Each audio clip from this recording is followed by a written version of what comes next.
This is episode 91 of Ethics and Culture Cast from the DeNicola Center for Ethics and Culture.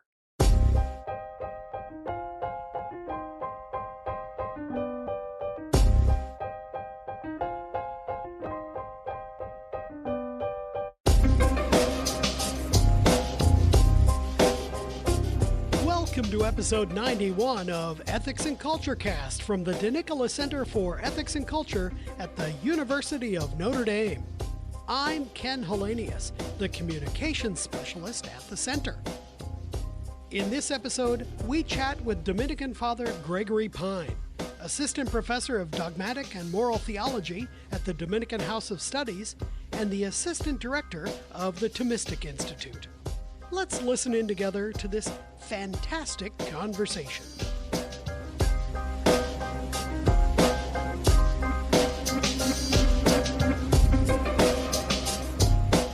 Well, Father Gregory Pine, thank you so much for coming to be on the podcast. My joy. And welcome to Notre Dame.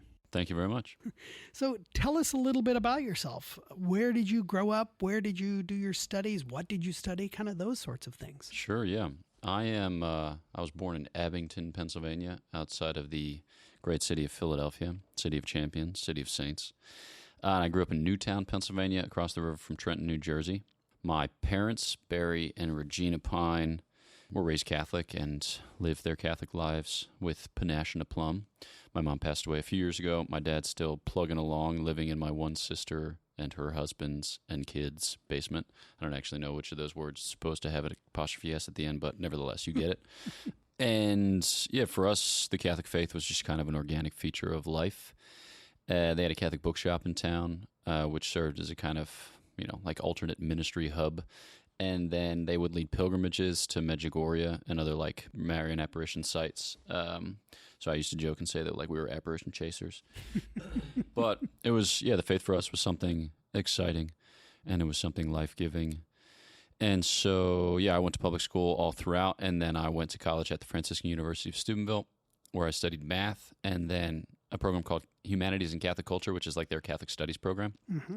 And I graduated in 2010, upon which I entered the Order of Friars Preachers in the province of St. Joseph. And so I would have spent my first year then as a novice in Cincinnati, and then my next 6 years of studies were in Washington, D.C., and since then, just kind of like simple ministerial things hither and thither. I was in Louisville, Kentucky for 1 year at our parish, St. Louis Bertrand, where I also taught at Bellarmine University. And then I was assigned back to the House of Studies, where I worked for the Thomistic Institute, which was great. That was kind of my first introduction to a lot of the ministerial things in which I am presently engaged. So I was doing a lot of like talks and retreats and conferences, and then I was working on Aquinas 101, which is a kind of faith formation tool which takes you through the faith through whatever the explanations or the wise interpretations of St. Thomas Aquinas. And then I started doing like a lot of podcasts and videos beyond that, mostly for promoting Aquinas 101.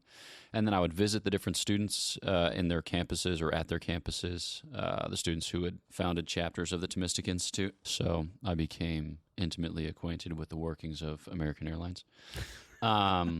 And that's for the most part. That was kind of what I was doing. Yeah. And then in the years since then, I got a doctorate in theology at the University of Freiburg in Switzerland, which was beautiful. So I had one job, and that job took me 3 years. Although I interrupted that job on Saturdays and Sundays for hiking and ministerial rodeos, respectively. And then I was assigned back to the House of Studies, where I teach, work for the Thomistic Institute again, and do various and sundry things. Wow. It's been nonstop. I mean, like, life is as busy as you make it, I suppose, unless you're a mother of 10, and then life is as busy as your children make it. I like working. I think I might like working more than I like resting. It's just like the hustle. It excites me. I'm from the Mid-Atlantic, so we talk fast, talk a little bit mean. But if you're not moving, you're dying. That's the kind of sentiment in the Philadelphia area, I suppose. I like being a priest. I like being a religious. I like being with the people of God, so it's not fatiguing so much as it is, exhilarating. Where did you meet the friars?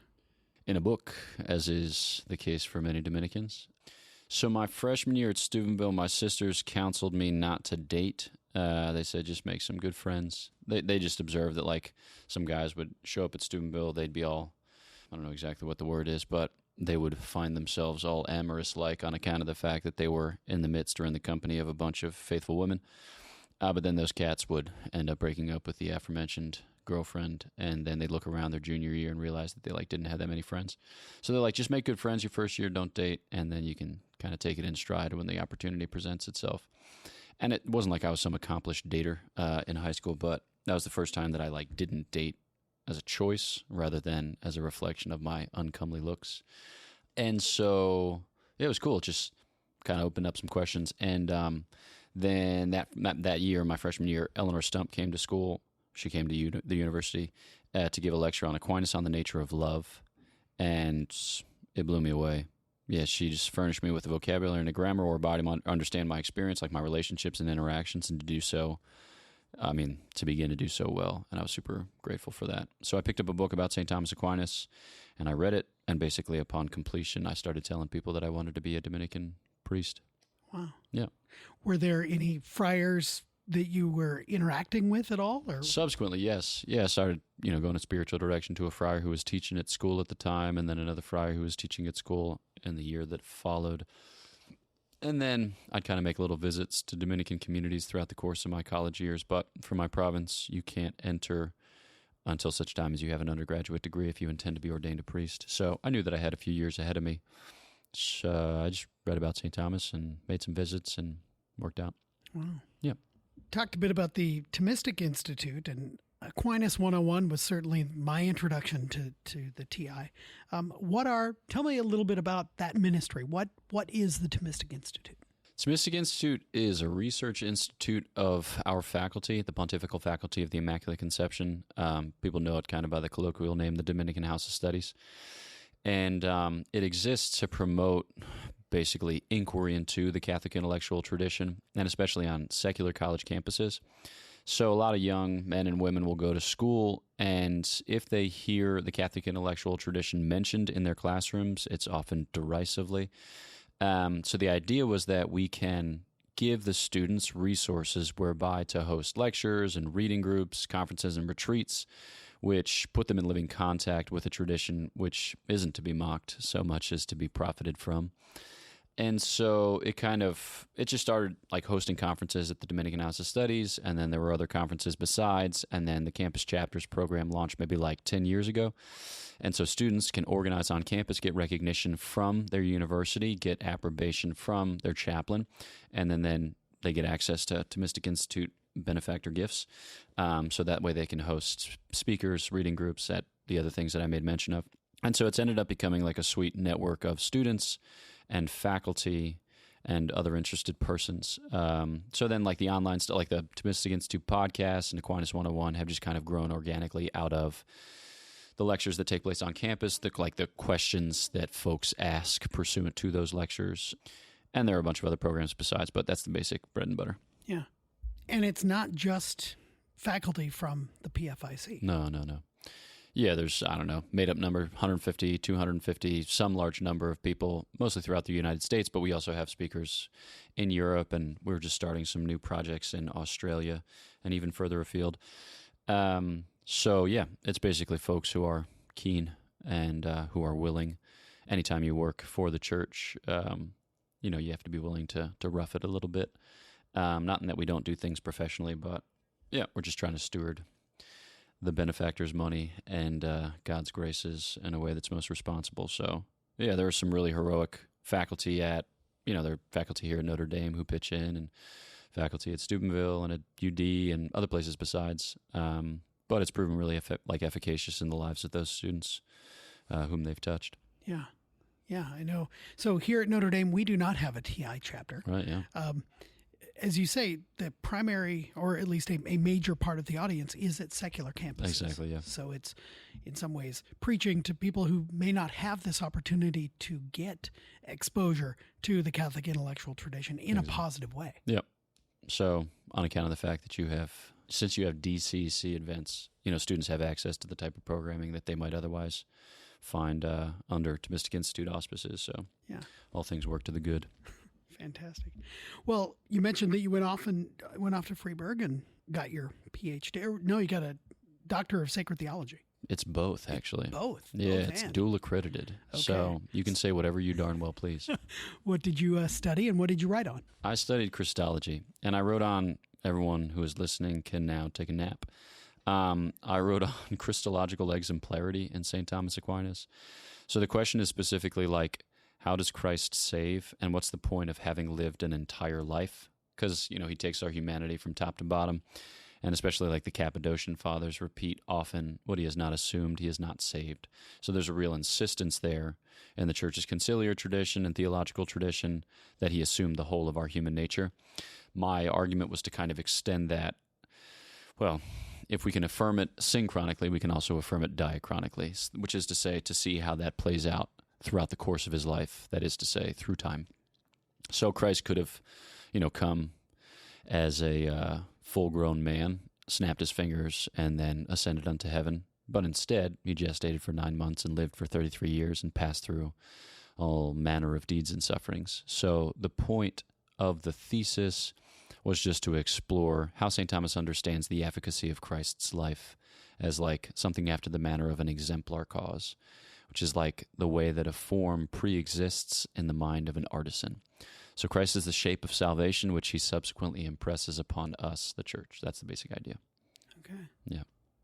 I did not fall asleep. I followed along the whole time. Tremendous. This pleases me. That makes one of however many listen. What do you teach at the Pontifical Faculty of the Immaculate Conception? I teach whatever they want me to teach. The conceit of a Thomist is to think that he knows everything and can teach everything. Although I think, Dominicans and Jesuits are alike in this regard. There's a joke told about the Jesuits where, a guy will say, like to another Jesuit or whatever in the rec room, like, do you know anything about chemistry? He's like, I don't know the first thing about chemistry. I haven't even taught it.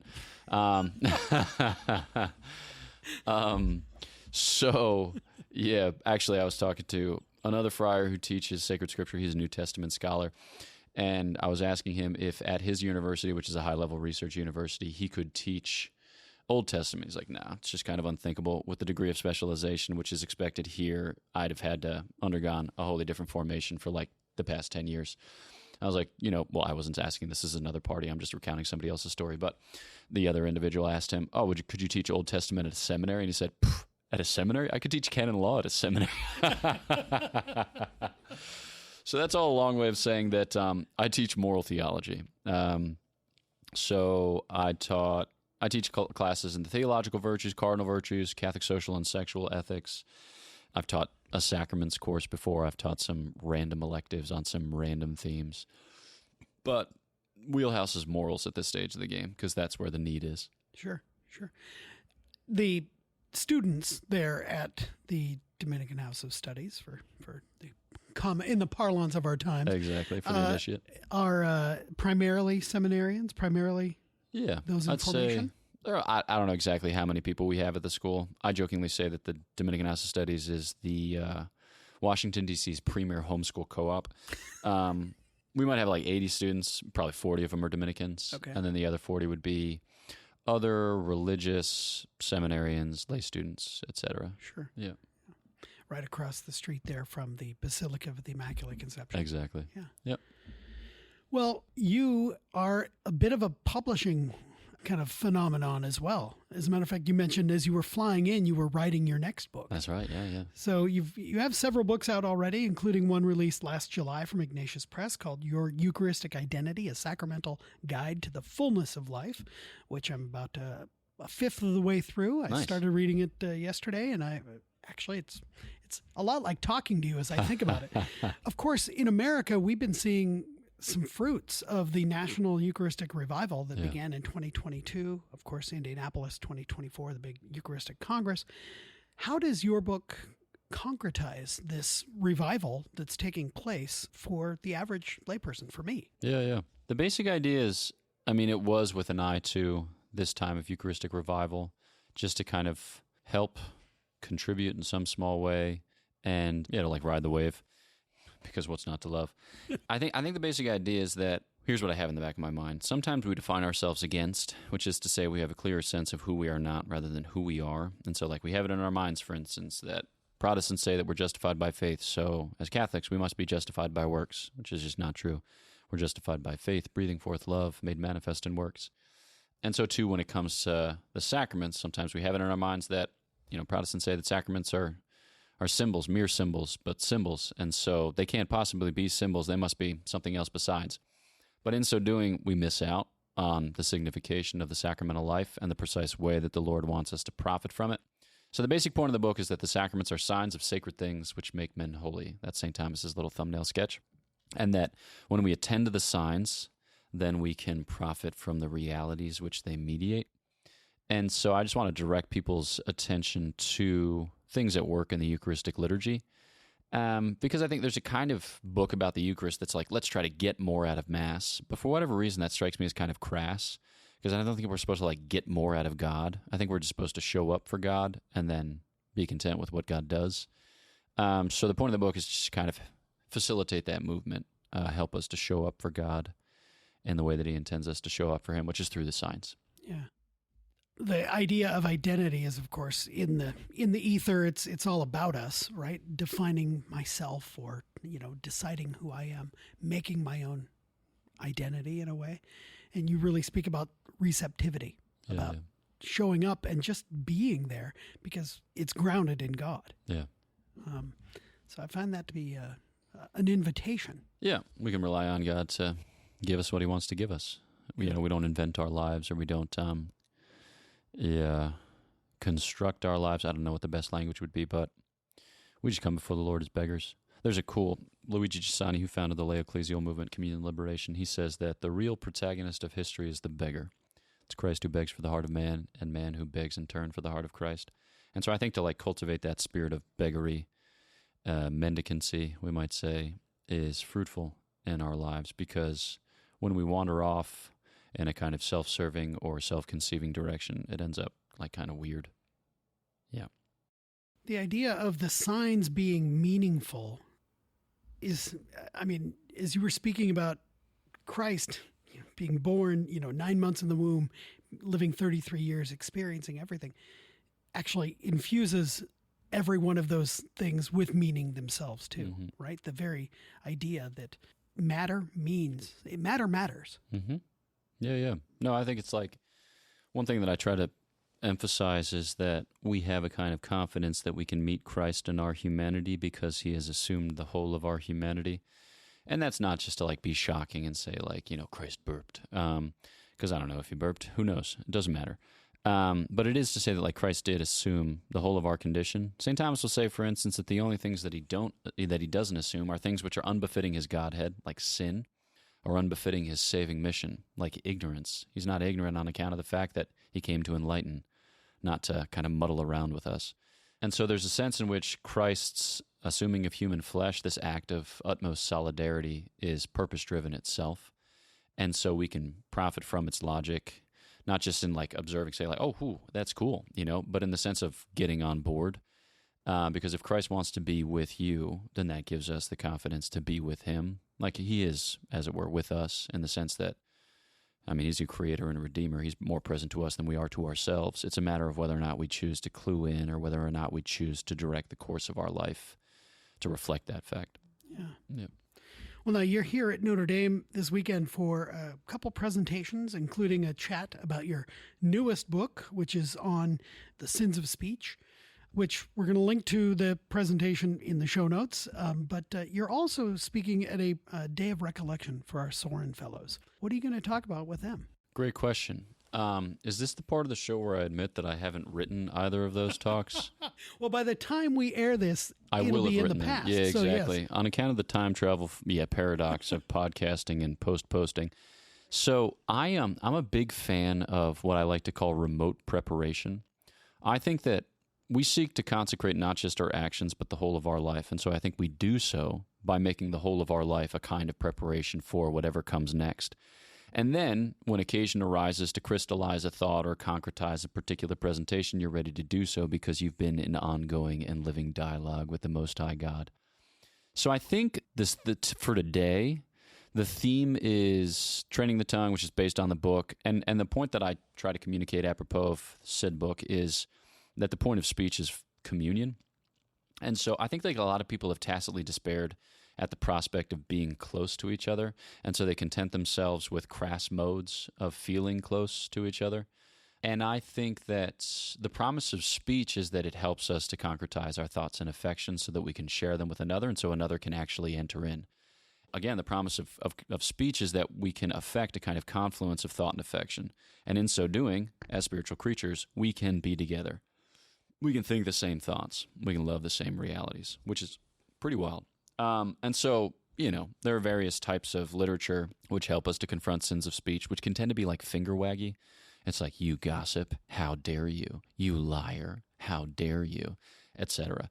You know how the theme goes. And I just I don't find that particularly motivating. Maybe it's just because I'm from the Mid-Atlantic, but when somebody tells me, how dare you? I'm like, I'm going to burn your house down. Well, it's a Philadelphia custom. Or your car. I mean, you are celebrating, a Super Bowl win. Exactly, like that, which you have to celebrate the entire year because it helps you to overcome the sadness of an early playoff exit.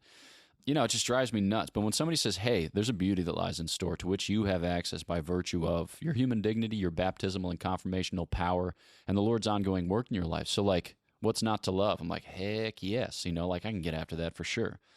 So I want to talk about that more so than whatever, you get it. And then with respect to Morrow, I thought that a cool thing would be to talk about whether or not it's possible to kind of miss the boat, whether it's possible to mess up the will of God or to miss out on your vocation or to make the kind of irrevocable decision which puts you beyond the mercy of God. Because I think a lot of people are worried about that. Maybe not at the level of an undergraduate fellow, but perhaps at the level of a graduate fellow. Not at a place like Notre Dame because they've arrived at the summit, so there's no possible way in which this could reflect anything other than God's perfect plan.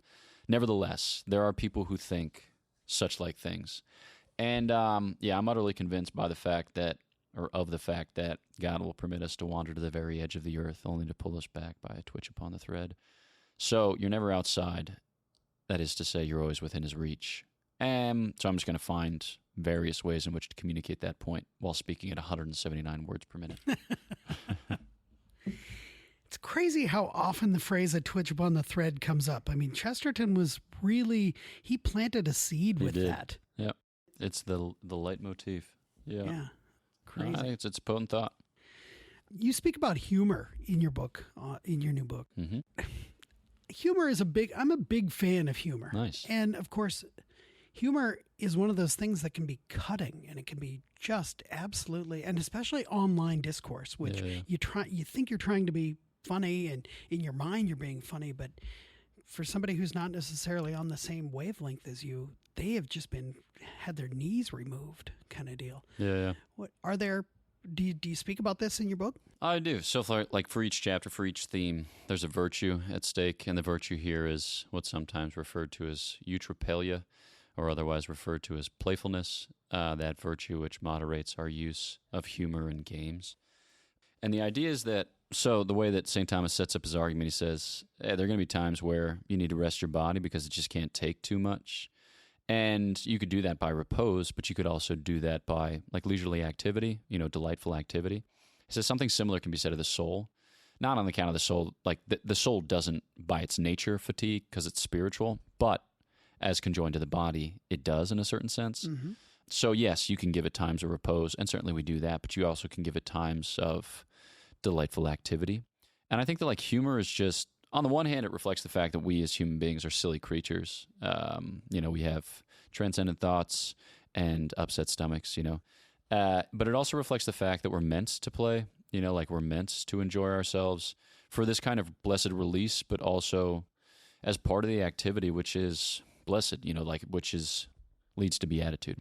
So I think that humor can be a great adventure.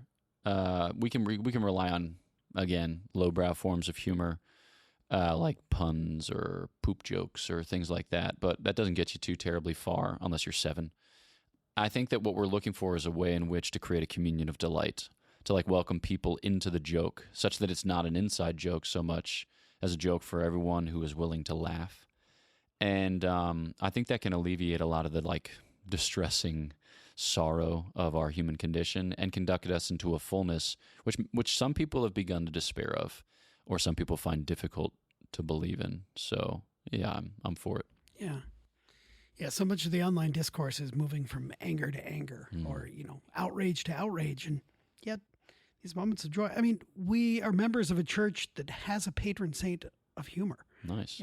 Who is it? St. Lawrence. That's all. Turn me over. I'm done on this side. Got it. Yeah. Makes sense.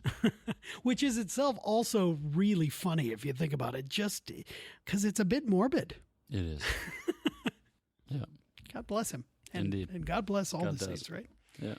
Well, another of your ministries is as co-host of the Godsplaining Podcast. Among others, you appear on, as you've mentioned, lots and lots of podcasts, but Godsplaining is you guys are up to almost 600 episodes now. I mean, it's an incredible number. And you're not the only host, of course. You have a number of your fellow friars.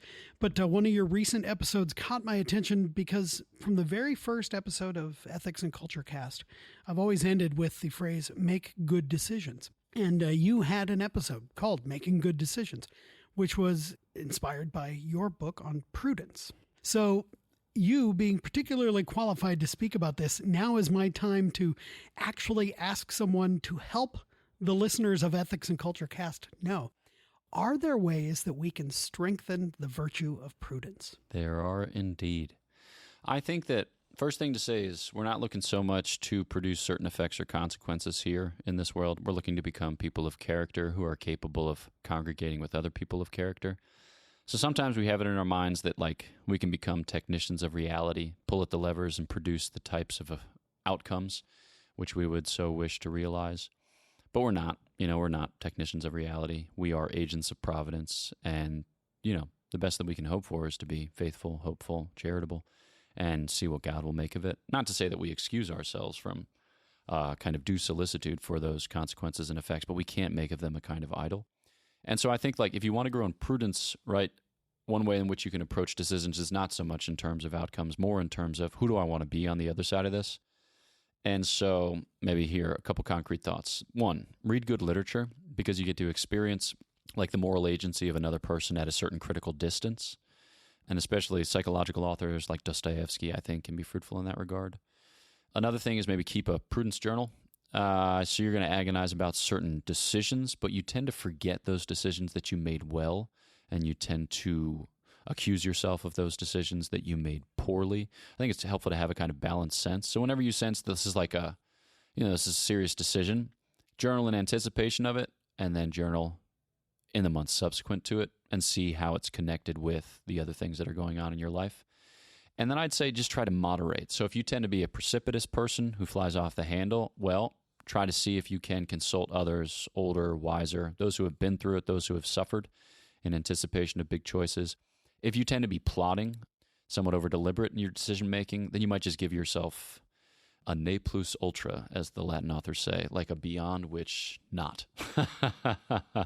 Which is to say, set yourself a certain time frame and then make a decision, all right, and then let it sit for X number of days before you think about revising. Because we've all had the experience of sitting down to try to word process something and then immediately entering into editing mode, and we find that we seize ourselves up, but you can't, because you can't both compose and edit at the same time. And I think that's often what's going on in decisions in which we feel ourselves paralyzed. So just compose, pause, and then edit if it's necessary to edit. Yeah. Kind of like putting something in your cart and then leaving it there for a day. There you go. Yeah, exactly. Yeah, or unsubscribing from Amazon Prime, so that way you can only ever purchase once you're over $35 if you want free shipping, and you're going to have to wait 5 or 6 days for that thing to show up, so as to tame the voracious beast at work in your retail therapeutic mind.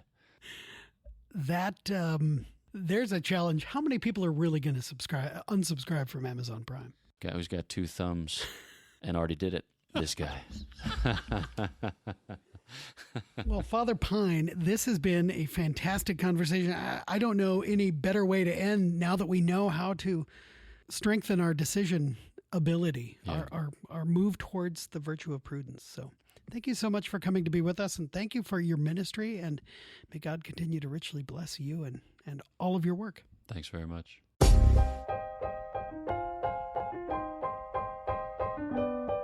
Thank you to Father Pine. In the show notes, you will find links to the discussion we hosted about training the tongue, to his book, Your Eucharistic Identity, and to the Godsplaining Podcast. Subscribe to Ethics and Culture Cast so that you can always get the latest episodes by visiting ethicscenter.nd.edu/podcast. We would love your feedback. Please review the show on iTunes, Spotify, or wherever you get your podcasts, and email your suggestions to cecpodcast@nd.edu.